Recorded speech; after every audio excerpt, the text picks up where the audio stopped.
Hola, ¿qué tal amigos? Hoy vamos a hablar de el primer apartado de El Silmarillion, que es el Ainulindale. El Ainulindale principalmente habla sobre la creación. En el principio estaba Eru, el único que en Arda es llamado Ilúvatar. Y primero hizo los Ainur, que son los sagrados, que son los vástagos de su pensamiento, para nosotros equivalente a ángeles. Y les habló y les propuso un tema de música y ellos cantaron con él. Y sucedió que Ilúvatar convocó a todos estos Ainur y les comunicó un tema poderoso. Y les dijo: del tema que os he comunicado, quiero ahora que hagáis, juntos y en armonía, una gran música, y como os he inflamado con la llama imperecedera, mostraréis vuestros poderes en el adorno de este tema mismo, cada cual con sus propios pensamientos y recursos. Entonces los Ainur cantaron con hermosas voces y convirtieron el tema de Ilúvatar en una gran música. El eco de esta música desbordó en el vacío y cubrió el vacío, y el vacío dejó de existir como tal. Nunca desde entonces los Ainur habían hecho una música como esta. Y se dice de que en el final de los tiempos, los hijos de Ilúvatar junto con los Ainur van a hacer una música todavía más grande y más hermosa. Pero a medida que este tema iba prosperando, nació un deseo en el corazón de Melkor. Melkor era uno de estos Ainur, y él quería entretejer asuntos de su propia imaginación en los temas de música de sus hermanos y que no se acordaban con el tema de Ilúvatar, porque intentaba así, de esta forma, acrecentar su poder por sobre el de sus hermanos. Entre todos estos Ainur, a Melkor es a quien se le había dado más grandes dones de poder y conocimiento, y tenía parte de los dones de todos sus hermanos. Con frecuencia él había ido a los vacíos a buscar la llama imperecedera de Ilúvatar, porque él tenía un deseo en su corazón de dar ser a cosas propias, y le parecía que Ilúvatar no se preocupaba del vacío, y la desnudez del vacío le impacientaba. Obviamente no encontró el fuego, porque el fuego vive con Ilúvatar, y hallándose solo, había empezado a tener pensamientos propios distintos a los de sus hermanos. Entonces Melkor entretejió algunos de sus pensamientos en la música, e inmediatamente esta discordancia se alzó en la música, y los Ainur que estaban cerca se desalentaron y se les confundió el pensamiento, y la música empezó a menguar. Y algunos de los Ainur también empezaron a concertar su música con la de Melkor, más que con el pensamiento que venía en un comienzo desde Ilúvatar. Este continuaba sentado y escuchando hasta que pareció que alrededor de su trono había estallado una tormenta furiosa, como de aguas oscuras, que batallaban entre sí en una cólera que nunca iba a poder ser menguada. Ilúvatar entonces se puso de pie, y los Ainur vieron que sonreía. Levantó la mano izquierda y un nuevo tema nació. En medio de esa tormenta, pareció sin embargo distinto al anterior, y cobró fuerza y tenía una nueva belleza. Pero la discordancia de Melkor nuevamente se elevó rugiendo, y luchó con Ilúvatar. Y una vez más hubo una guerra de sonidos más violenta que la anterior, y muchos de los Ainur nuevamente se desanimaron y ya no cantaron, y Melkor predominó en esta nueva música. Otra vez se incorporó Ilúvatar, y esta vez estaba serio. Levantó su mano derecha y aquí brotó un nuevo tema, y era distinto de los otros, pero de todas formas volvió a surgir esta discordancia entre ambos temas. El tema de Melkor tenía una unidad propia, y era estridente, era vano e infinitamente repetido, y poco armónico, y la música de Ilúvatar se iba apoderando siempre de las notas más triunfantes. En medio de esta batalla que sacudía las estancias de Ilúvatar se puso nuevamente de pie, y esta vez era terrible mirarlo a la cara. Levantó ambas manos, y en un acorde mucho más profundo la música cesó. Entonces Ilúvatar habló y les dijo: poderosos son los Ainur, y entre ellos el más poderoso es Melkor, pero sepan él y todos los Ainur que yo soy Ilúvatar. Os mostraré las cosas que habéis cantado, y así veréis que habéis hecho. Y tú, Melkor, verás que ningún tema puede tocarse que no tenga en mí su fuente más profunda, y que nadie puede alterar la música a mi pesar, porque aquel que lo intente probará que es solo mi instrumento para la creación de cosas más maravillosas todavía que él no ha imaginado. Los Ainur de esta forma tuvieron miedo, porque no habían comprendido lo que les decía Ilúvatar, y Melkor se llenó de vergüenza, y en su corazón nació un rencor secreto. Luego de esto llegaron al vacío, e Ilúvatar les dijo: contemplad vuestra música. Y les mostró una escena dándoles vista a los Ainur, donde ellos solamente habían tenido oído.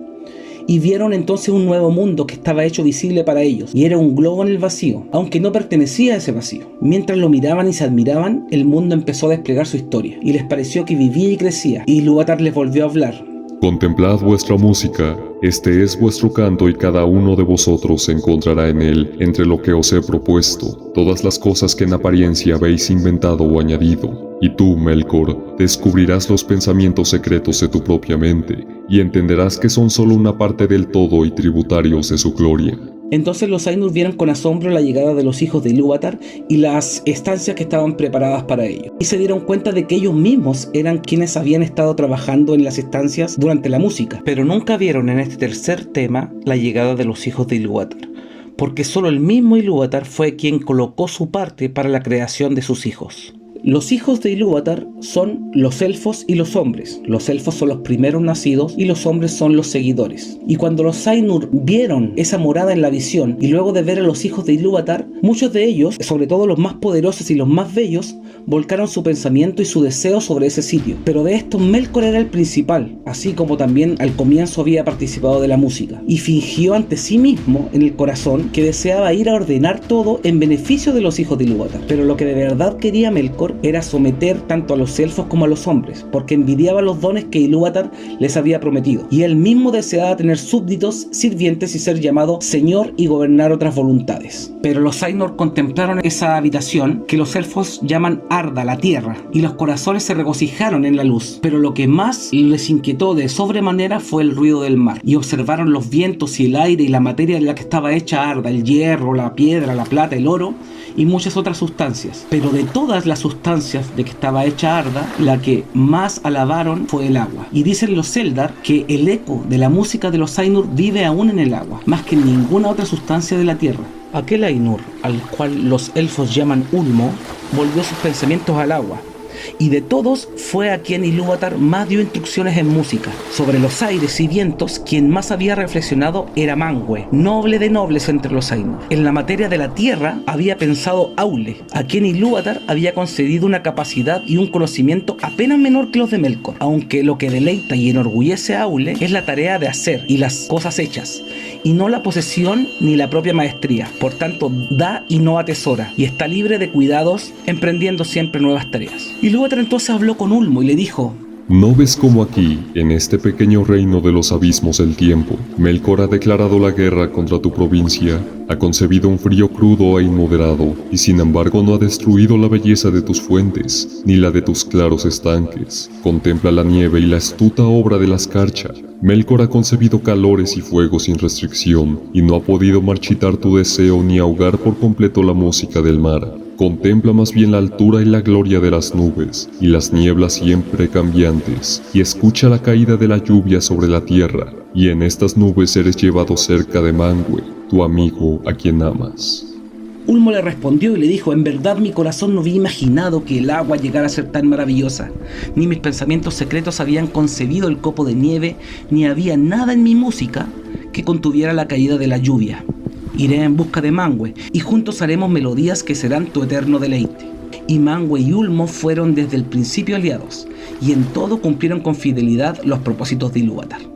Pero mientras Ulmo seguía hablando con Ilúvatar, la visión se apagó, y los Ainur quedaron completamente desconcertados porque percibían algo distinto, la oscuridad. Sin embargo, ellos se habían enamorado de la belleza de la visión que habían visto y deseaban de todas formas de que esto cobrara vida. Ilúvatar, conociendo el pensamiento de los Ainur, les dijo: sé lo que vuestras mentes desean, que aquello que habéis visto sea en verdad, no solo en vuestro pensamiento, sino como vosotros sois y aún otros. Por tanto digo, ea, que sean estas cosas, y enviaré al vacío la llama imperecedera, y se convertirá en el corazón del mundo. Y el mundo será, y aquellos de entre vosotros que lo deseen podrán descender a él.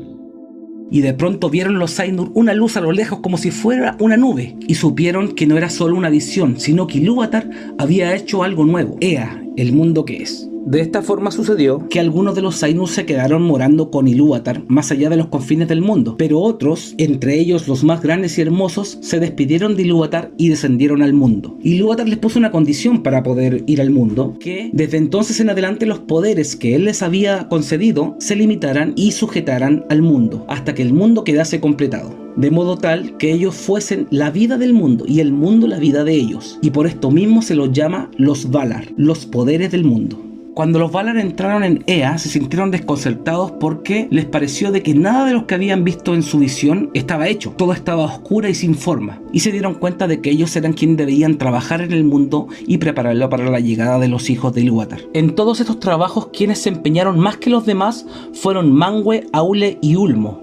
Pero Melkor siempre estuvo ahí y se mezclaba en todo lo que hacían sus hermanos, si es que les era posible, tratando de cambiarlo todo según sus propios deseos y su propósito. Por lo tanto, mientras la tierra era un joven y estaba toda en llamas, Melkor la codició y dijo a los otros Valar: Este será mi reino, y para mí lo designo.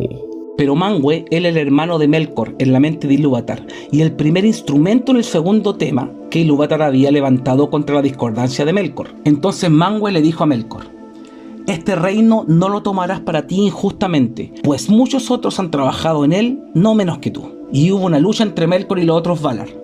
Y por esta vez Melkor se retiró y partió a otras regiones donde hizo lo que quiso, según le indicó su corazón, pero nunca perdió el deseo de dominar el reino de Arda. Bueno, para andar en la tierra, los Valar tomaron para sí mismos formas y colores que se asemejaban a lo que habían visto en la visión de Ilúvatar, excepto en majestad y en esplendor. Aunque en estricto rigor, los Valar no necesitan tener una forma, salvo como nosotros necesitamos vestirnos, porque ellos podrían ir desnudos y de esta forma ni siquiera los Eldar podrían percibirlos con claridad, aunque ellos estén en el lugar.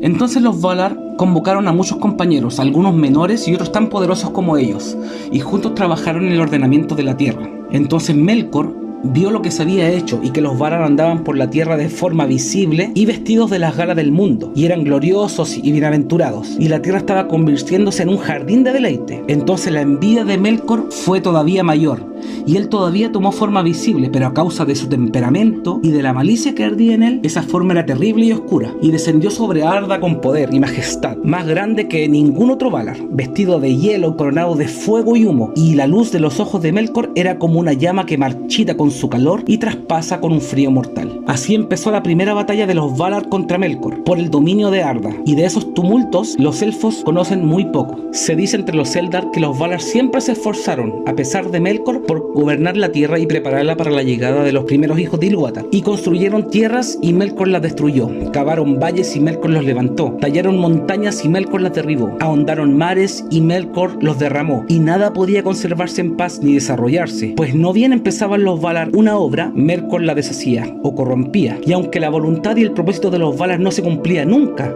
y todas las cosas tenían un color y una forma distinta de como ellos la habían pensado, la tierra iba tomando forma y haciéndose más firme, y de esta forma la habitación de los hijos de Ilúvatar fue establecida al fin de los abismos del tiempo y entre las estrellas innumerables.